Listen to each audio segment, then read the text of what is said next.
to the Boxing Talk Show, fair but firm, with the Hall of Fame boxing referee. I'm Joe Cortez and co-host John Zamel in English and Spanish for all of Las Vegas. Come on, guys, let's touch them up. Clean fight. I'm Joe Cortez, fair but firm. Hey, welcome to the Fair but Firm Show. John Zamel, my co-host, Joe Cortez here for Las Vegas, Nevada. The boxing capital of the world, and you know what? It's probably the hottest spot in the world right now. It's so hot. It's like 108 degrees outside. It was 108 yesterday. Right now, we walk outside, and you know what? It's just it's blistering out there. It's crazy. It's crazy hot outside. Yeah. Undeniably. We got to jump in that pool there. Might have to after this. Anyway, hey guys, fans out there, welcome to the show again. This past weekend, Manny Pacquiao did it once again. I said he was not going to make it. I thought that was going to be his last one. I said, win, lose, or draw, he should pack it in. And he wants to go forward. He wants to keep going, man. He said 2 or 3 more. 2 or 3 He gave more. a whole laundry list. He named people that haven't fought in 4 years. He's got a hit list longer than my arm. The people he wants to keep fighting. It's crazy. He talked about Mayweather? He said Mayweather. He said Marquez. Yeah. He said Bud Crawford. Welcome to the Fair but Firm Show here with Joe. And what happened? Yeah, he named plenty of people, man. I mean, he named, he's saying Danny Garcia. He said Keith Thurman. He said, but like you said, Mayweather and Marquez. He's naming, I think he's going to call Conor McGregor out next. Hey, he doesn't want to hang him up, man. And I guess at a certain point, you got to say, hey, he seems to be, that's what he wants to do. He says he's lonely without boxing. That's what he said. I would feel lonely. That was a really interesting choice of words. It made me sad, but it also takes you inside the mindset of an all-time great like that. It was really interesting. He has a passion for boxing, and he's 39 years young. I can't say old because he looked pretty young Saturday night. He looked fine, man. He looked fine. He said he still feels 27. Well, you know, I'm 27, and I don't feel as good as he looked on Saturday. Yeah. Well, you know, George Foreman, they thought that he was all wrapped up. I remember they said he's finished. You'll never have a chance against Michael Moorer. Yet here I was counting out Michael Moorer 10. It was like 1, 2, 3, and I looked out Michael Moorer, and I looked out like Foreman was in that neutral corner, 45 years of age. And he still had a little spark of the old flesh. One thing you don't lose is that punching power. Yeah, and that's one thing Manny Pacquiao said is that he focused a lot more on power. He realized his speed was going. He's always had power, don't get me wrong, but like he used to be able to rely on his speed a lot. And he said that he refocused on his power being his dominant trait and just waited for his moments. And he got him, man. I mean, he really did. He made Lucas Matisse look like he was old. He made him look like an amateur. Yeah, he did. You know, I mean, and you said to yourself, see, it's good for boxing. I mean, boxing needed that, but we say 39 years of age, and you know, we always think about when he got knocked out by Marquez, that he was flat out on his face. Oh my God. You know, and everybody said, well, he's never been the same since. But you know what? He's been doing pretty good considering he's 39 years of age. Whoever his new trainer is, you know, I mean, he is famously parted from Freddie Roach, and whoever that guy is, he had him refocused, he had him retrained. I mean, who knows what all this means, because he was clearly heads above Lucas Matisse. I mean, he was on a different level with no matter who this trainer was. I could have been his trainer. Okay, that's good. Okay, but where does he go from here? Good question. You fans out there, where do you want to see Manny Pacquiao go? I mean, there's tons of welterweights out there. Yeah. Top-notch welterweights. You know, we got Errol Spence to start off with. We got Errol Spence the star. We got Terrence Bud Crawford. We have Danny Garcia, Keith Thurman. Shawn Porter. They got so many guys out there that can give Manny a tough time. So many. Although, one that I think would be really fun for both a fan standpoint and make a lot of money and make sense for both of them is Amir Khan, which is somebody else that he named. I'd like to see him fight Khan just because I don't want to see what would happen if he fought Crawford or Spence. I think Amir Khan would be a good choice for Manny right now. And you Brits out there watching, I know you're probably all agreeing with us that Amir Khan still has a little spark of the old flash. Oh, yeah. Look how good he looked not too long ago. Yeah, in his last fight, he looked pretty decent. He ended up stopping his opponent. Yes, he absolutely did. And he looked really good, man. And he's been waiting for his next opponent because he's got a lot of hype behind him again. And he's got Eddie Hearn, who is just an incredible promoter when it comes to getting his name out there. And you could see Eddie Hearn promoting a Pacquiao and Amir Khan fight to such an extreme. I mean, that would sell a lot of tickets. Exactly. You know what? We got some fans out there in the Great Britain. My fan Dan Hewitt, I want to say shout out to you, your beautiful wife, and your son. You know, you have a good show out there in Great Britain. Let's stay in touch, brother. You know, we We love you Brits out there. I was out here in Vegas the other day with my buddy Matt Goss. You know Matt Goss, the singer. I love Matt Goss. Yeah, a great guy. I was with him. We were watching the game, the semifinal. Yeah, the World Cup. Yeah, the World Cup against France. And I was in this hot Irish pub here in Las Vegas. And Matt Goss and I, we were just about taking off our shirts. It was so hot in that place. And we all left there a little bit disappointed because... France won. Yeah, France won. And but Great Britain, you know, we take off our hat to you. Yeah, they did better than they've done in a long time. Oh, absolutely, man. You know. They should be very proud. Yeah, very absolutely. Proud. You know, and one thing about the Brits, they got a good fan base, whether it's boxing, whether it's soccer, any sport, they follow their athletes very well. And yeah. We really appreciate your fan base with your athletes out there. Matt Goss, if you're watching, brother, I'll see you Wednesday night. Are you going to? I love Matt Goss. Yeah, man. That was one of my favorite shows. And if anybody here lives in Vegas or is coming to Vegas and hasn't seen Matt Goss, what casino is he at now? He's at the Mirage. That's at right. At the One Oak he's nightclub. I was there Friday night to watch him, and he put on a hell of a show. I know. He's awesome. Man. He had 77 fans at Wembley Stadium years back, and he's done very well. He still looks sharp. He loves boxing. He's a fanatic for boxing. So is he? Yeah. I got him a personal trainer the other day. Did you? Yeah, I got him Prince Arthur Williams. Oh, that's and, awesome. Arthur Williams to be working with him. So he's his personal trainer right now, former two-time light heavyweight cruiserweight champion, Arthur Williams. So speaking of cruiserweight, we got the World Boxing Super Series final this weekend with Usyk versus Gassiev. You got two undefeated champions. One of them holds two belts. The other one holds the other two belts. If you're a fan of cruiserweight boxing, it's I highly recommend you tune in this Saturday, and I know I'll be watching it. It's going to be a really good fight. Absolutely, you know. So we say Manny Pacquiao goes. Where does he go? We got so many fighters out there. He has so many options, and he's naming everybody, man. He's naming everybody from Mikey Garcia to Errol Spence to Lomachenko, even lower. I mean, there's a lot of talk everywhere, and you have to wonder where he is because he kind of fell out with Bob Arum. But Bob Arum, a lot of these guys are under Bob Arum, so he's going to have to make that work if he's going to get those big, wants those big names. So it's there's a lot of moving pieces, but. It's kind of crazy that he still would be. Yeah. Like what's crazy is if you take a Lomachenko or a Bud Crawford, especially Bud Crawford right now.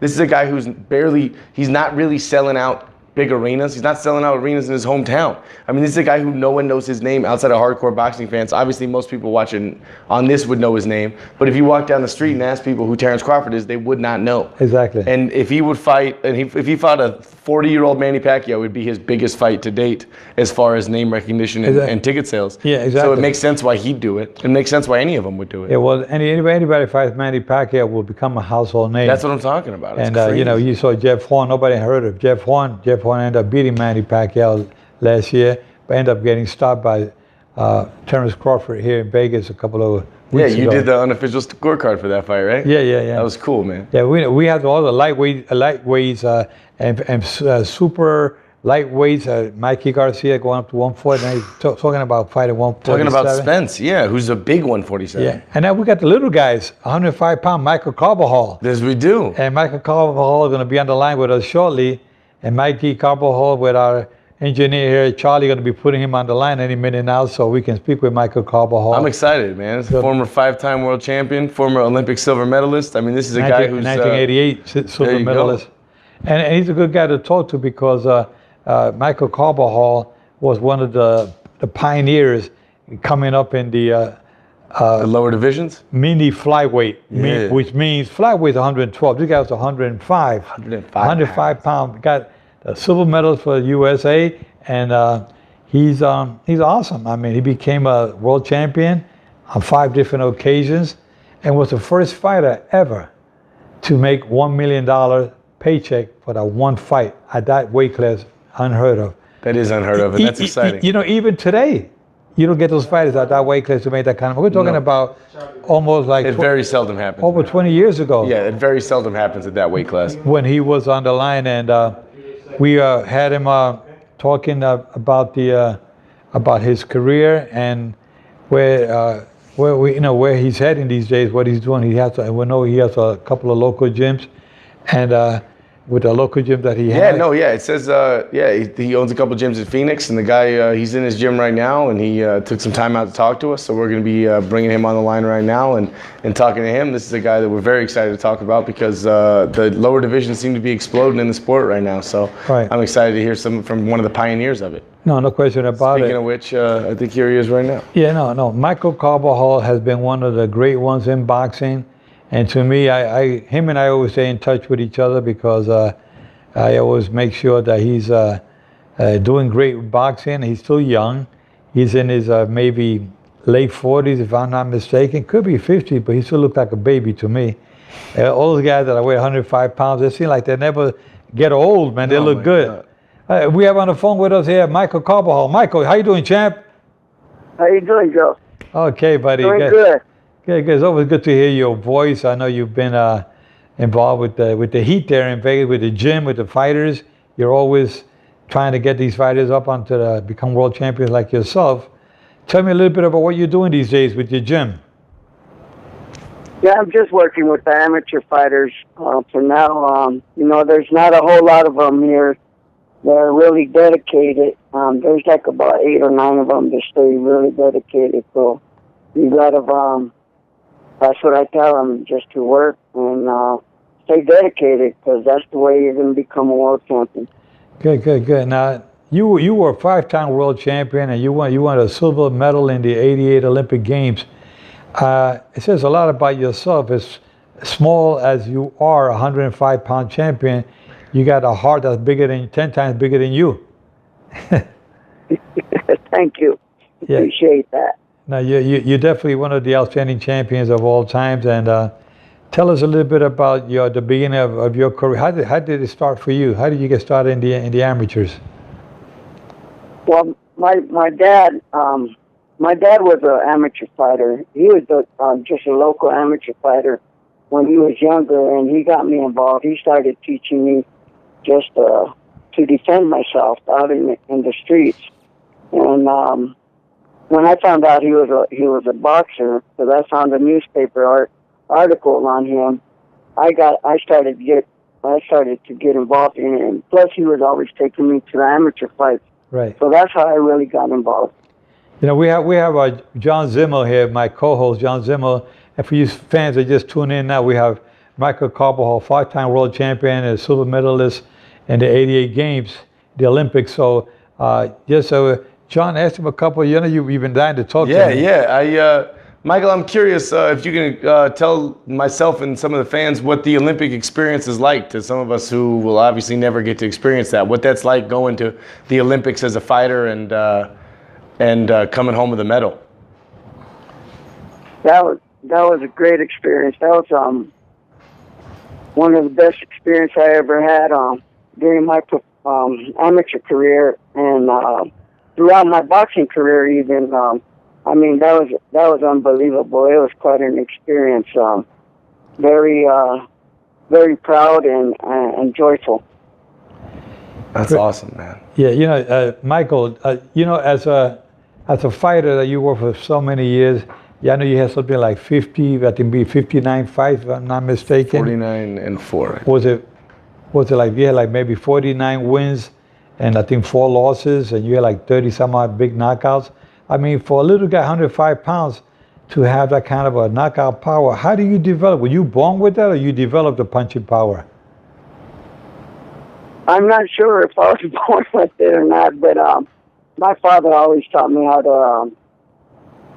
I pretty much developed it, and he just taught me how to punch with my hips, with my whole body. Right. He's never, ever since I was a kid, ever since I was about 6 years old, he started teaching me how to punch and always taught me how to throw with my entire body. So I think that's where I developed the power. Yeah, because a lot of fighters out there, they throw what you call arm punches. It's just arm punches, but when you get the body behind it and you follow through, with the body, that's definitely when you're going to get the knockouts much greater than if you just throw arm punches. Arm punches are okay to keep the guy a little busy, but when you really want to go for the knockout, you got to throw the whole body behind it. It's not just, it's the leverage. How you twist with the left hook, and when you go to the right hand, you got to come straight in with the shoulder behind it. Where a lot of fighters don't know that. A lot of trainers don't. They lack of teaching the fighters how to throw those punches to score those knockouts. And obviously, your father did a great job in teaching you how to take advantage and leverage those punches to get the power behind it. Yes, that's one thing he always advised me to do, is throw with my whole body, and always relax. He said the best thing you could do is relax while you're in there and just let it go, but always remember to throw with all your body, and you gotta just throw with a lot of power. Okay, Michael, tell the fans out there, when you say relaxing your whole body, if you're too tense, tell them what happens. Well, when you're too tense, you just everything is pretty much like a robot. I mean, when you're tense, you're not relaxed, and that holds down, and you also get really tired when you tense up. A lot of the younger amateurs, which I try to teach them, a lot of them hold their breath and try to be. They tense up, and I say just relax and let it go. Right. You know, and pivot and throw with your hips, and that's where you get the power from. When you tense up, exactly, you just don't relax. You just become very stiff. Yeah, that's why I like to see fighters that have a lot of amateur fights and we're going into the pros, because when you're in there, like you say, you're so tense, and these guys, they're green, they don't have enough experience, and they go into the pros not having that experience or know how to relax their body, so they can be loose, but with their leg of the punches, let them go with good power behind it.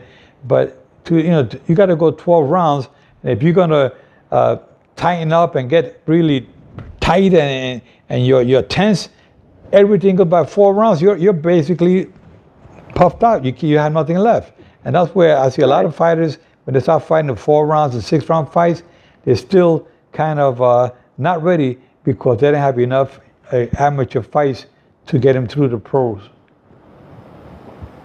Yeah, there's a lot of trainers that they really just have an amateur just outpointing. A lot of them slap a lot. Right. And they don't turn their punches over, and they always say the more punches you throw, and as an amateur, that's what wins the fight.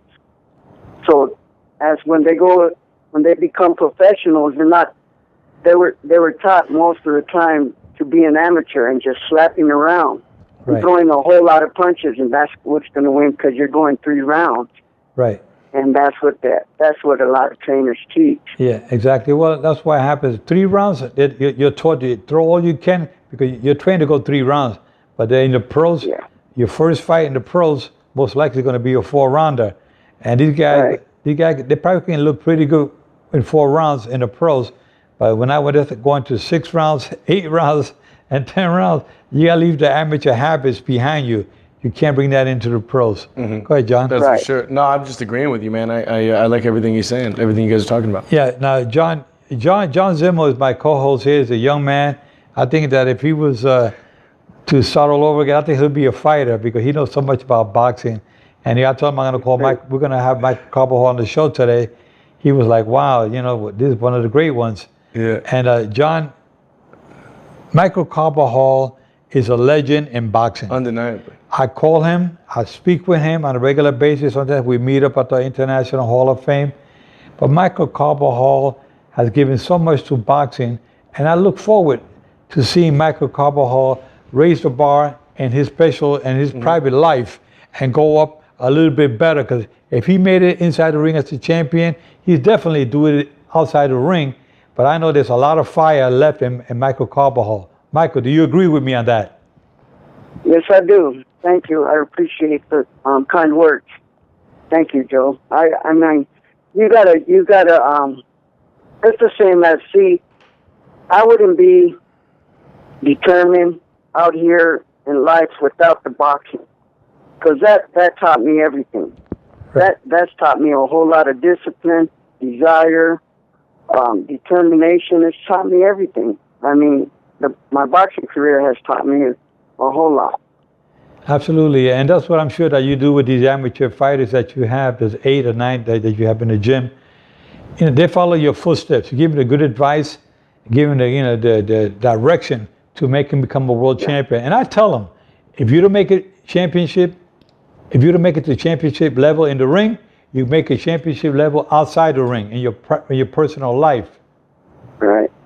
And that's true. That's true, and that's why we gotta. That's true. We don't waste our time whether they win or lose. We don't care as long as we make them to be better in life. Make them feel like life is so special that we're gonna go places in life in your private life as an individual to be better and to do the right things. And I'm sure that you're doing that with these young kids. Me myself, Michael, I call you all the time because I care for you. I love you as a person. You're a great guy. You're a good man. And I always look forward to talking to you because you bring a lot of inspiration to so many folks out there. And I want to keep using you as an inspiration for these young kids because when you talk to Michael Carbajal, you fans listening, we got Michael Carbajal on the line, we got John Zimmel, my co-host, and Joe Cortez here. And we're talking about what we can do to better life for these kids out there that are having times. A lot of these kids are going through difficult moments. They either come from broken homes, or they perhaps have been into drugs or whatever.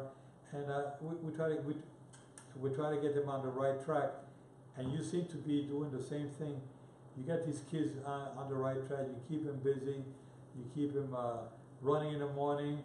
And I know there in Arizona it's got to be hot as hell getting these kids to stay in shape. But that's what takes these kids to the next level, and that's why you're doing what you're doing. And you yourself, you not just make them champions in boxing, you make them champions in life also. Exactly. So that's what we're doing. Yeah, exactly. And I know you're doing a great job of that. That's why I look up to you, Michael. And I always call you because I want to make sure that you're keeping on top of your game with these kids and keep them focused. I know that people look at you and say, wow, not one-time world champion. You become world champion one time, that's huge. You did it 5 times. I mean, 5. Who ever heard of that? Yeah. And being a silver medalist. And the first fighter ever to make $1 million on the championship fight. Nobody in the history ever made that. You did it in one of your championship fights. That's why I look up to you, brother. It's unbelievable.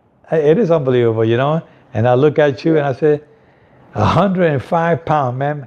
Some guys are born weighing 105 pounds. Bro, my girlfriend weighs more than 105. Look at this guy, man. You see, so I remember when I turned pro, I was 118 pounder when I was fighting as a bantamweight. And I thought That's little. That's small. Yeah. That's small. And I go back, looking back, 112, 105. Come on, man. How much are you weighing now? And that was soaking wet. How much are you weighing now? I'm weighing at 130. 130. That's still small. Yeah, you're still small. Yeah, it's still small. To a lot of people. Yeah, but I'm in shape, Joe. You're in shape. I still work out every day. I still run. I still hit the bags. I still do all of that. So I'm in great shape. So you still got that punching power? Yeah. Oh yeah, that never goes anywhere. Okay, so that doesn't go anywhere. Yeah, for his comeback, what's he gonna fight at? I'm probably in better shape than some of these young kids that are fighting now. Yeah. So you still got a little spark of the old flash, right? Yeah, I still have it, Joe. I'll never stop training. that's just in me. I'm keep going there. I train with the kids, and they watch me, and I hope that inspires them, which I know it does. And because they know how old I am, I'm 51 years old. 51. And I say, see, I'm still working out with you guys. Well, I'm still running with you guys. So you guys just keep it up and stay strong. Exactly. Well, that's what's going to keep you going for many years to come, and staying in shape like that. That's important. You keep yourself active, and these kids will keep on looking up to you. Like, wow, they look at you and they say, wow, you're a big inspiration to them. Like I said before. There's not many people out there in the world like you. I look up to you and I say, wow, And how's your? So what? I always tell the kids. I always say, look, when they first come in, they always say, I want to make a lot of money. and I want to be famous. I said, look, when you first come in my gym, here's what I want to hear. I want to be champion. I don't want to hear about money and being famous. What I want to hear when you first come in this gym, I want to fight and I want to become a champion. I don't want to hear no money or no famous thing. You're going to come in here and you're going to love this. You got to love to fight. Exactly. Forget all the money and being famous. That's going to come with it. But first, you got to love to fight, and that's what I explained to them. Exactly. You got to love it, no matter what. You got to love to get hit, even though you don't want to get hit. That's why you learn your defense. Exactly. You got to love it. You got to love how to fight. You got to love to fight to make it. That's the main thing. You got to love to fight to be a world champion. Exactly. You fans out there listening, this is you're listening to Michael Carbajal, 5-time world champion and 88 Olympic silver medalist. And we have John Zimmel, my co-host, and Joe Cortez, former International Boxing Hall of Fame referee. And I can tell you that I love doing this show because when you get people like Michael Carbajal on the show, you know, I do this because I have the passion for the love of the sport. And I have the passion to bring on guys like Michael Carbajal on the show, champions like Michael, who means so much to the boxing world, and the fans in Arizona and the fans around the world will always remember Michael Carbajal for being one of the great ones in this beautiful sport of boxing. I know we're in the hurt business, but you know, we have to train and keep ourselves in good physical condition, try not to get hurt, and we really don't try to hurt fighters. When we were fighters, and yourself, Michael, we didn't really want to hurt the guy. We just want to beat him, you know? Yeah. And if he got hurt, that was on him because he didn't take care of himself right. We just try to go out there and score. And we got a knockout. Hey, you know what? He didn't have the chin. It's not my fault. I mean, we were just trying to try to win a fight. He got knocked out. Hey, right. You know, you should take care of yourself. Keep your guards up at all times. You won't get knocked out that easy. But anyway, Michael, Michael, let me tell you, Michael, it really is an honor having you on the show with us. Yeah, Thank you. You're one of the legends in boxing, and we hope to continue having you on the show in the near future so we can educate the fans and keep these young kids off the streets and keep inspiring them to make them champions. Like I said, maybe not in the ring, but maybe champions outside the ring as well. You know? Well, Michael. Both ways, sure. Okay, Michael, I just want to just say about the fights that are going on in your weight class. We talked about the lighter division. Are you been keeping up on what's going on in boxing with the lighter divisions? You know what? I just read about it, but I haven't seen any of them fight. So I was watching Chocolatito for a little bit. They showed him a few times. Right, Chocolatito Gonzalez. Okay. Yeah, and then they don't show too many junior flyweights on TV. Yeah. They had the guy Ruben Sai who knocked out Chocolatito Gonzalez. He beat Chocolatito the first time, kind of controversial. Yeah. Then he knocked him out on the second fight. And then he just fought Estrada and beat him. Yeah, he just fought Estrada recently and beat him. So now Chocolatito Gonzalez, who was pound for pound one of the top 10 in the ratings by all the boxing historians and boxing experts. And then we had Chocolatito Gonzalez number 1. 6 months later, he's not even in the top 10 after he got knocked out. Those 2 losses to his Thai guy, huh? Yeah, to the guy from Thailand. Yeah, Ruben Sai. Guy from Thai. Yeah. So he got knocked out twice by him, didn't he? He lost twice, but he got knocked out the second time. Yeah. Oh, okay. Yeah. But anyway, I want to say, Michael, again, it really is an honor to have you on the show. You're very special. And anytime, Joe. Okay, God bless you. We'll talk during the week, all right, brother? Thanks, Michael. God bless you. Thank you for the compliments. Okay, pal. Great compliments. Thank you. I appreciate it. You guys have a good day, man. Okay. Thank you too, man. Okay, champ. Be good. Okay. Thank you. Bye-bye. Bye-bye. Well, see, John, this is what I say when we talk about having champions coming on the show. Oh, yeah. Guys like Michael Carbajal, who's a legend in boxing. As small as he is, I mean, he's got a heart 10 times, Yeah. 10 times bigger than himself. He's giving out to the community, helping these kids get them on the right track.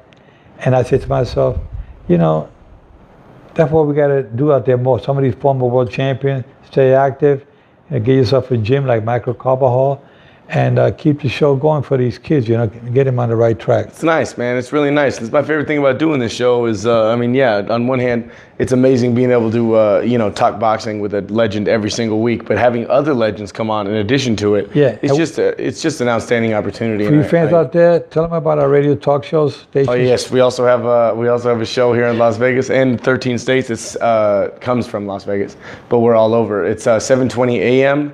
and 101.5 FM on Saturday mornings at 11:30 Pacific time. All right. So in the morning, and I highly recommend that show. That's a fun one. We get to go to the studio and do the whole thing. We're on iTunes. Oh, and we're on iTunes. We're on Spotify. We're on Google Play. We're on Audio Boom. We're on YouTube. We're on obviously this Facebook page. We're everywhere, so you can't miss us, honestly. Okay, fans, we'll talk to you next week. God bless you. Protect yourselves at all times. I'm fair, but I'm firm. Touch them up.